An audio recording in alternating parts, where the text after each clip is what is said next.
let's take it from the other extreme now, lockdown. How far are we from what Wuhan has done? How far are we from where Italy is right now, which is a whole of an entire country lockdown? You know, Robbie, we've been getting those questions as early as last night and yesterday afternoon if the government is really considering a lockdown.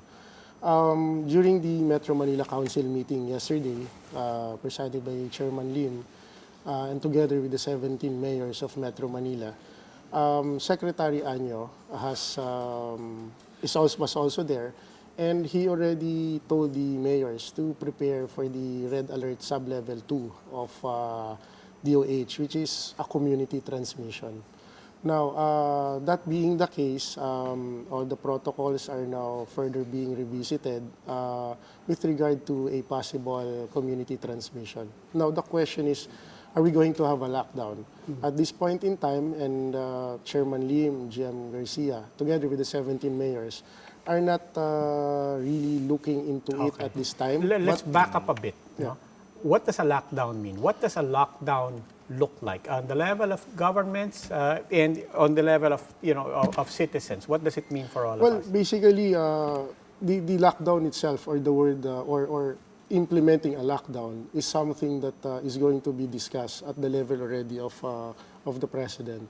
No? And in fact, the definition, the particular definition of what to do during the lockdown, the implementing rules possibly, is something that has to be discussed because we get different suggestions. Sige. Dr. Pineda, sa level ng Italy, for example, right now, they started with the northern region, Lombardy, now it's the entire country. What does a lockdown mean for Italians? Okay, so for the ordinary person, it means you have to stay home. You have to stay home and only go outside for very essential needs.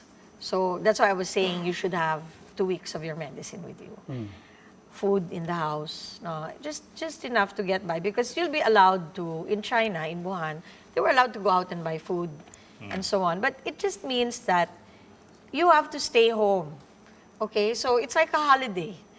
It's a stay home. Actually, the word lockdown is so scary, but all it means is you need to stay home. Now, why do you need to stay home? I think this is what we need to talk about. What would you call it if you were up there? Stay home.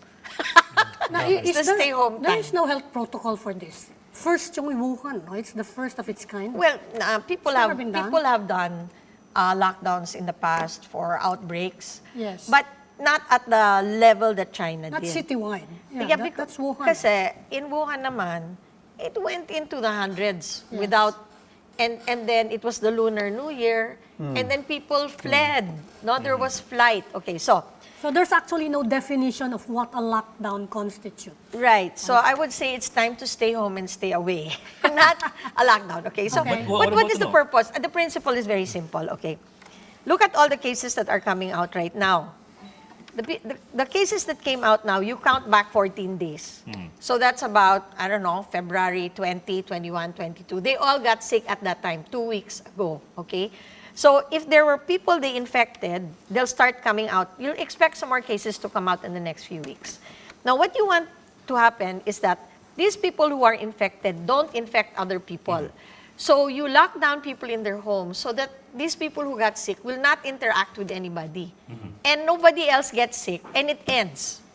You want to end it because if I can't give it to you, it stays with me, I get well, tapos na.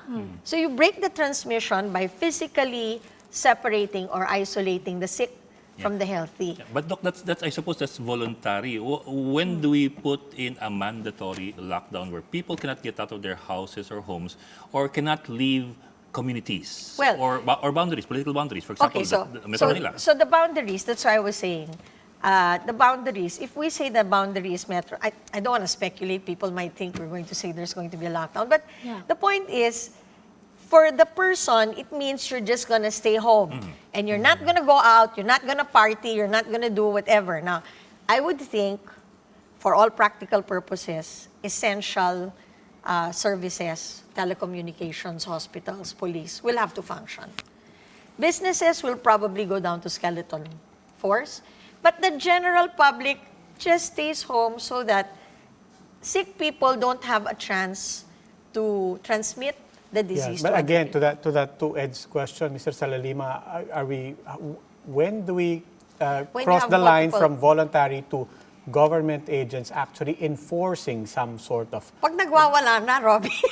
No, No, but are you capable of For example, kahapon, enforcing? sabi ni President Duterte, okay, no classes, but I want barangay officials making sure that the kids Kids are are- actually staying at Inside, home, yeah. not going to the malls. Yes. Diba? Yes.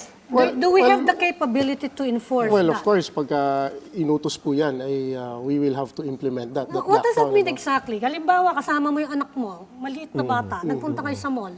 Are you sending home the child? No, actually, ho, pagka... Umuwi ka rin. Wala nga naman. Oo, Wala nga yun na naman. nga. Yun na nga tatanong ko Igagrab niya eh. yung bata. Yun na nga eh. Kasi yung On adult the part sasabihin, of, bakit mo ako pa uwiin? Well, on the Paano part yung of bata? government, of course, Commissioner Liboro would say, would agree with me. Medyo, it's still premature to talk about the lockdown, how it's going to be done, the parameters that goes with it. What we can only tell the people right now is that with the suspension of the classes, the government is going to assess things at the end of this week. And from then, there's the interagency task force on infectious disease with DOH on the lead. They'll be the ones to come up with or craft a recommendation to the president. The lockdown, it's really premature right now. Wala pa. Kasi ho, to talk about it, people will just be panicking about it.